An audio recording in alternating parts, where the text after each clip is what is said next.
You take your time. You humans certainly seem to enjoy your sleep. Hey, no.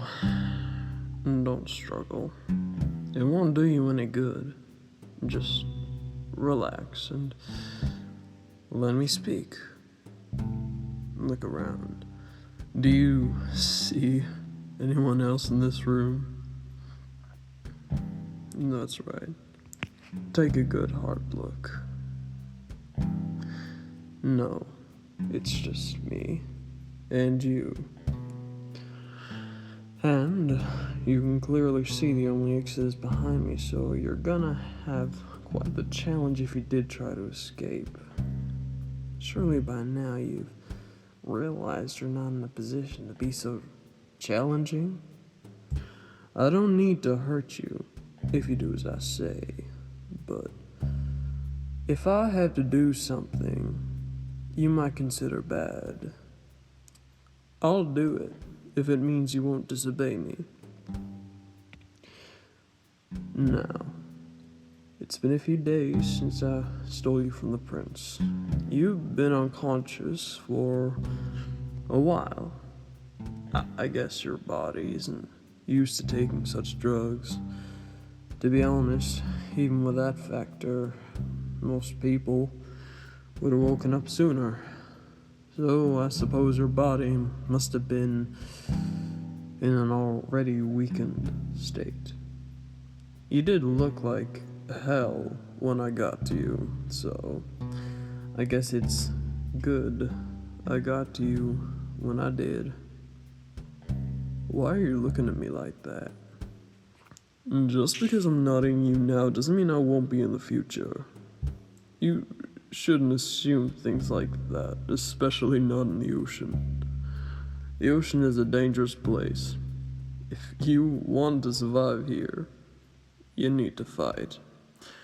You need to be adaptable and expect the worst, or some bigger predator will come around and take away everything from you. Anyway, after all that time of being asleep, you'll need something to get your energy back up.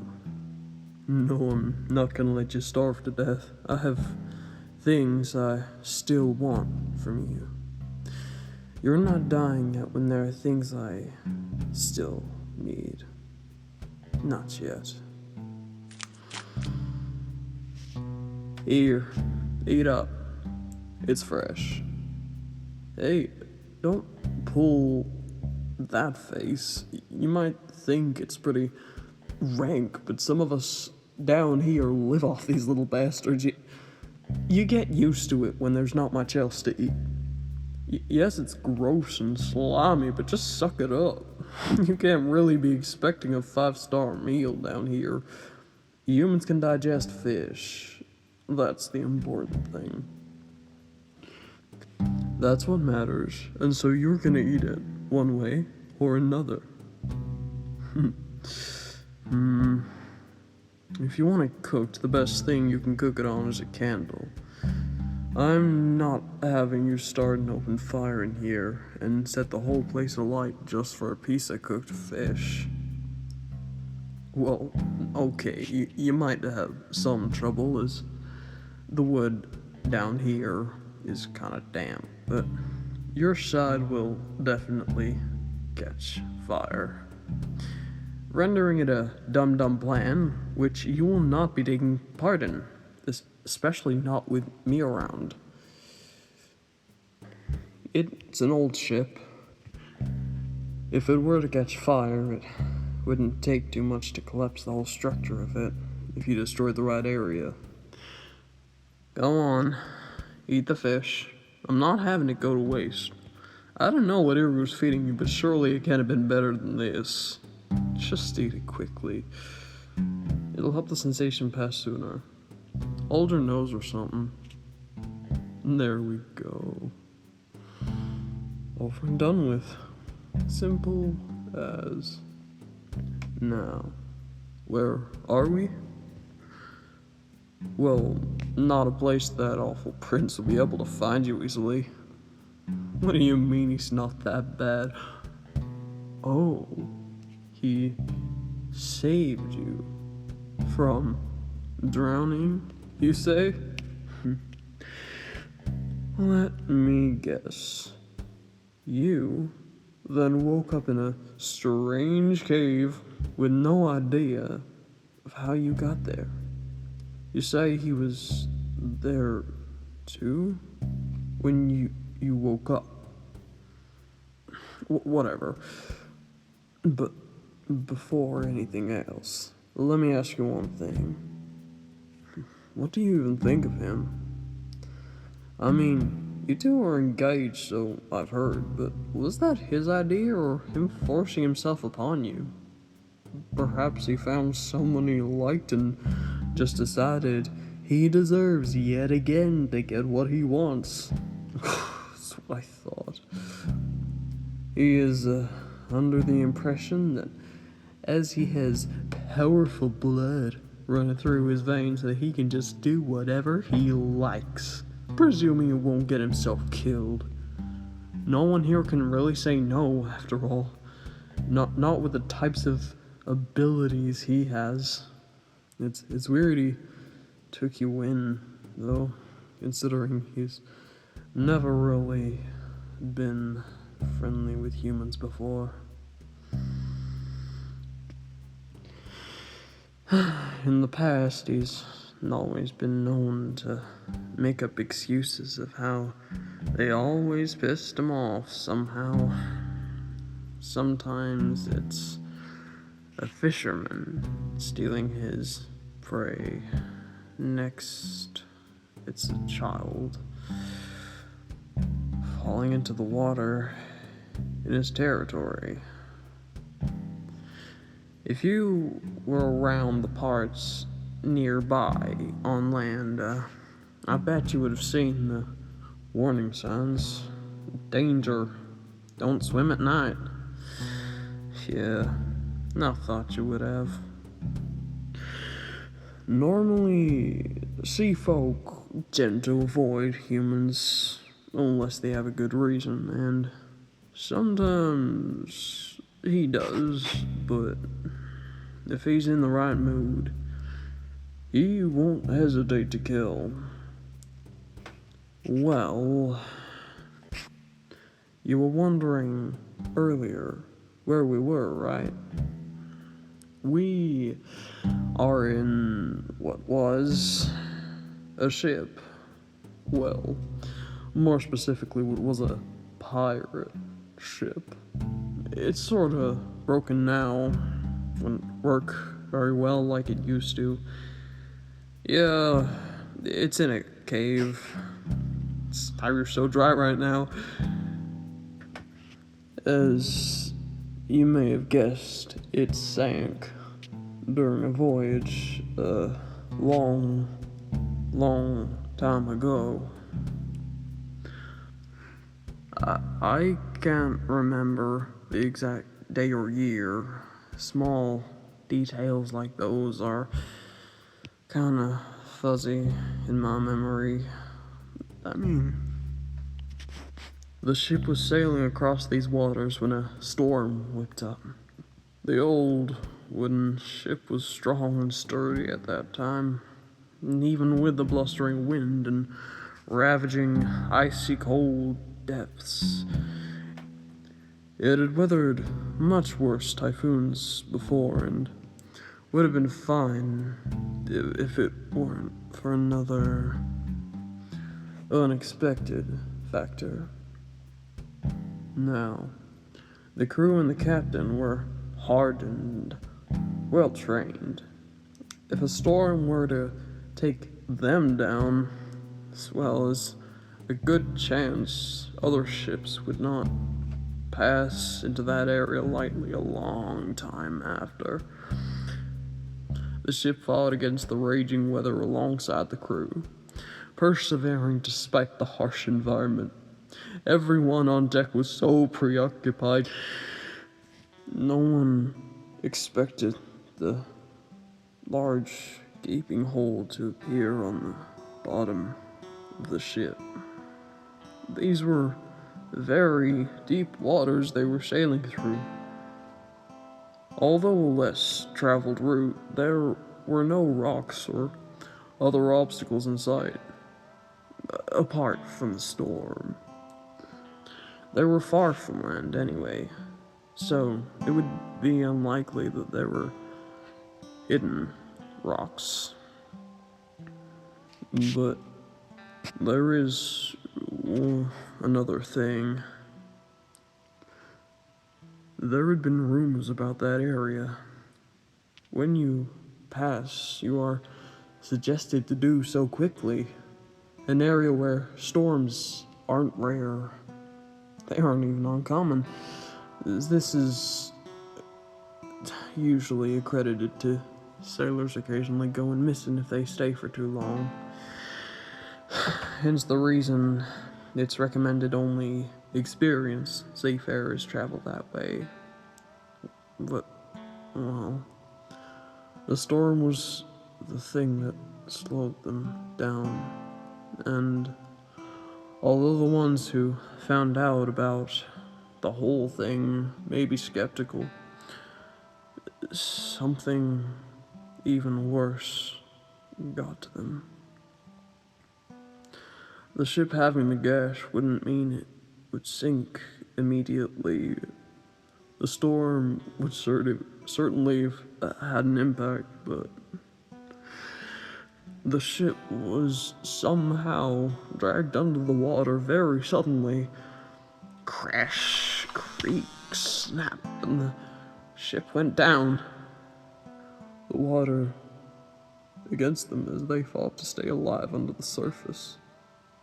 The medic on board was only supposed to be passing through, temporary, taking a favor from a family friend who happened to be the captain to get to someplace else, working and helping on board as they awaited the arrival to their next destination. They could just see the captain as the water consumed them.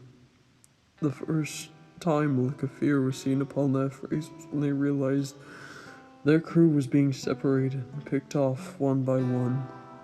Something else was in the water with them. The more they struggled to reach the surface, the quicker they were being taken out, and the only thing visible being two blue, small, glowing lights darting around. The medic was somehow the only one to survive. They became trapped within some debris, and the icy water froze up their body and sucked away their energy.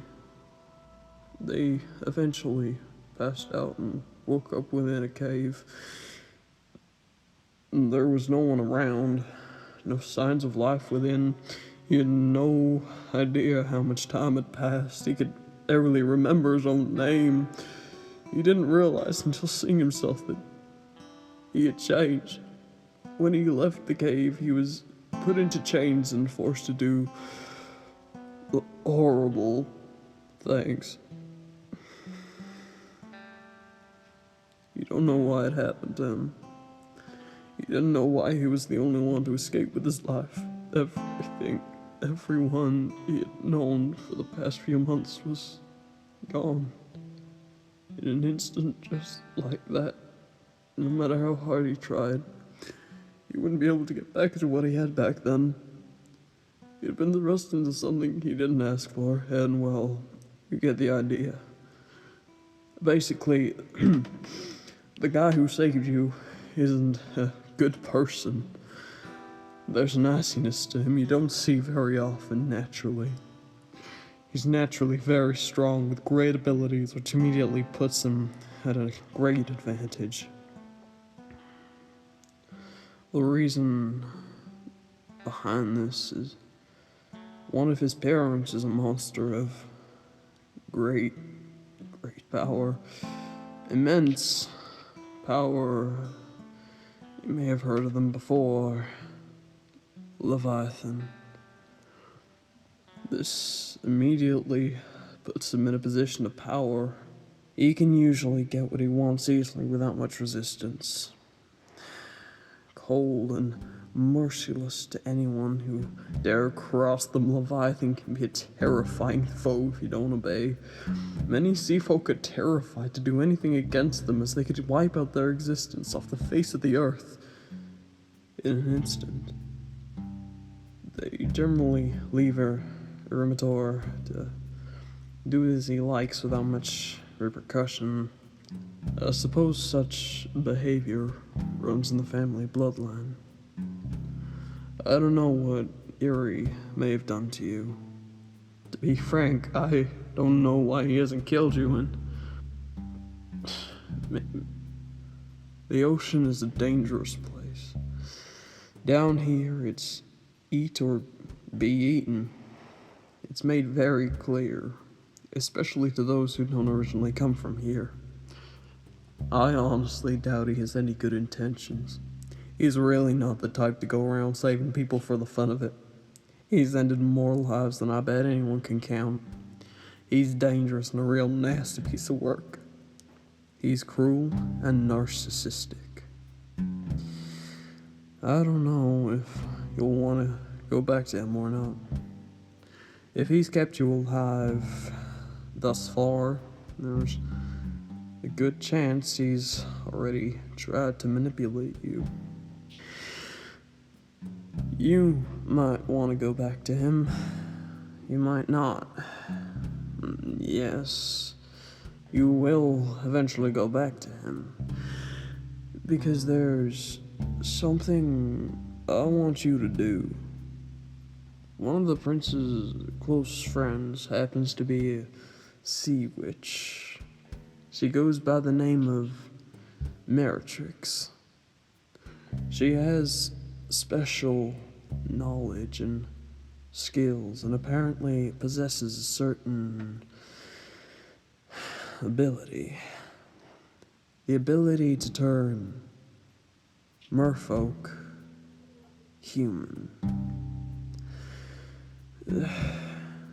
Funnily enough, I wasn't always like this. A monster. I used to be a human like you. I don't know how many years have gone by since I became this thing. I don't even know if I'll be able to fit back in with humans again, but I want the opportunity to try.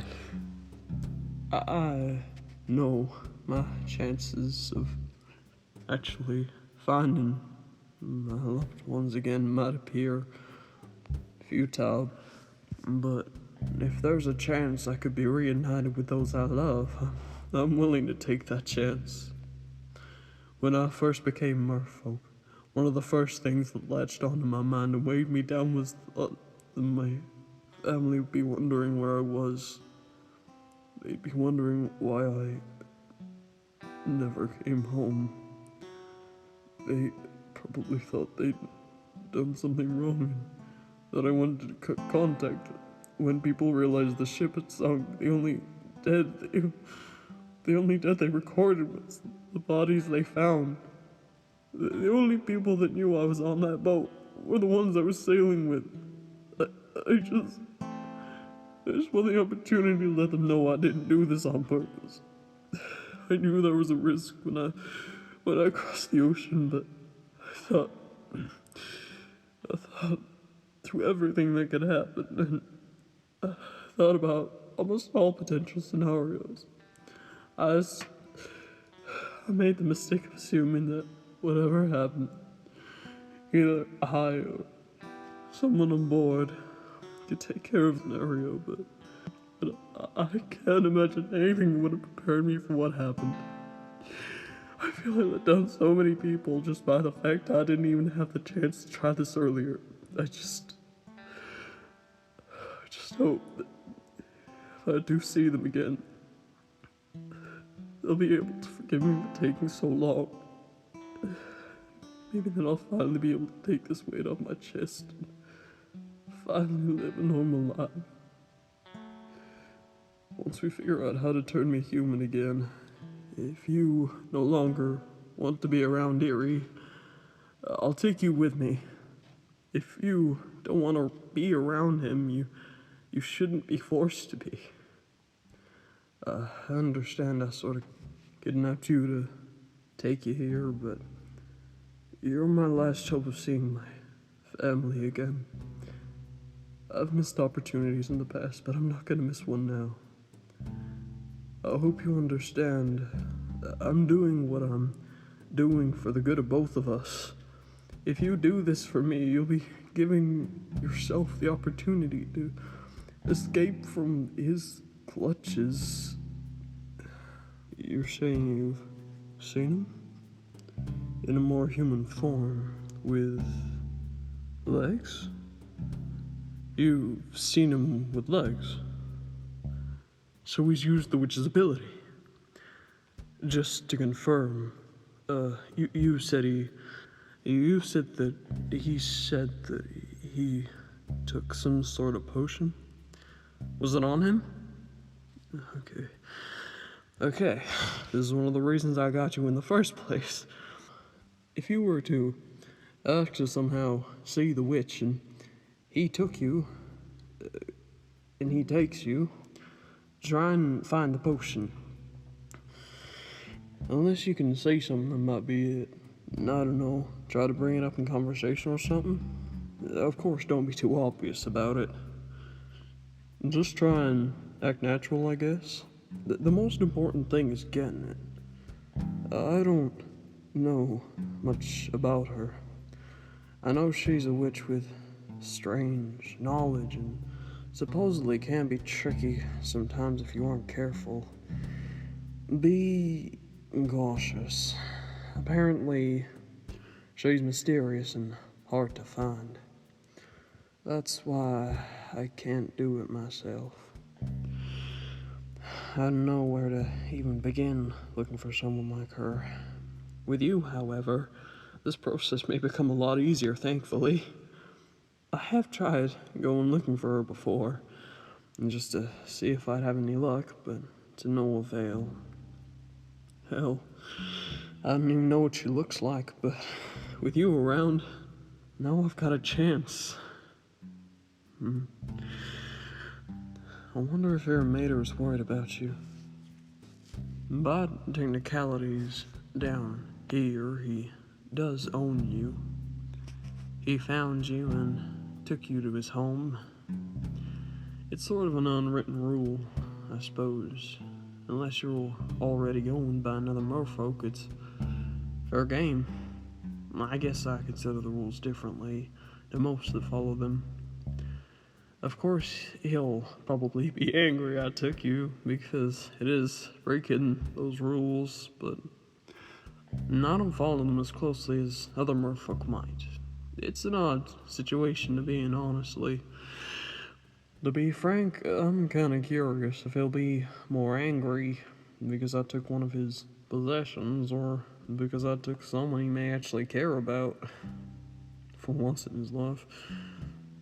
Oh, it's a possibility, alright, just not a likely one, because of the kind of person he is. Maybe, if we're lucky, he'll even feel something for once. Surprise? Anger? Yeah, but maybe even fear or hurt.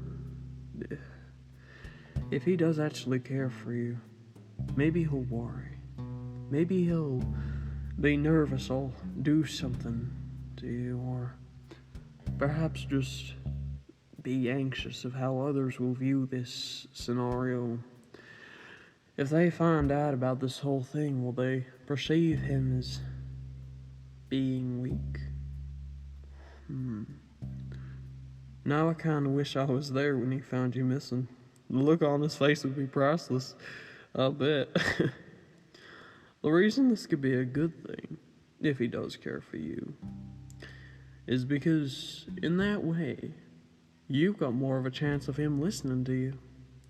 Even doing as you say, depending on what it is.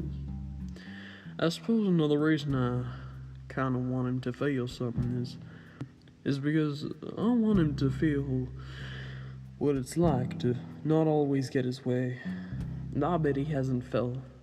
I bet he hasn't felt much loss before in his life. So if something were to happen to someone he cared about, it could be an interesting experience for him, to be honest. If I were to do something to you, it might increase the impact on him, but no. What I hold against him is not your fault. It'd be unfair if I were to do anything uncalled for. Okay. I'm going to return you to him in a bit. Within a while, I'll visit when I can, and hopefully by then you'll have some information at the very least. There's something I need to go take care of before I take you back to him, but before I go, is there anything else you need? I have an extra blanket here if you want it. Just because I wouldn't want you to get too cold and freeze. You know, being a good host. Listen now, don't be a dumbass, just take it. I'm your kidnapper. Just because I don't want to hurt you doesn't mean I'm a good person. I'm worse than you might think I am, but I still need your help. Man, talking to you feels weird. I haven't spoken to anyone like this in a while. Never mind. But when you go back to him, please be careful. I just don't think he should hurt. Don't be stupid. Never mind, just take it. Why are you coming over here? No. Don't hug me. Go sit back down. I bite. Don't think I won't. What are you? No. Get off, you dumbass. I'm dangerous. I told you I could hurt you if I wanted to. Don't look at me. You're so embarrassing. Look, I should go. Just go back to bed. I'll bring you back to him after I've finished something. Hey everyone, so Meretrix here, and I'd just like to wish you all a happy MERMAY. I hope you all enjoyed the video. It's been long waited and it feels good to finally get it done. As you may have noticed, it's a little bit longer than my usual video length, so I'm interested to see what you guys thought about it. I did have fun making it. I know this video was more about Filius, but there is a good chance you'll be seeing the Yandere merman or Irrumator back in the next video, so I hope that's at least something to look forward to. For those interested, we do now have merch of these two fun little mer guys, which you can find in the link below. Also, in the description, you can find a link to the Discord, where you can come and chat with me or anyone else there. Please, we're very lonely. Just want to say, have a nice day or night, and please remember to sleep well and wash your hands, and please take care of yourselves. Love you all. Bye.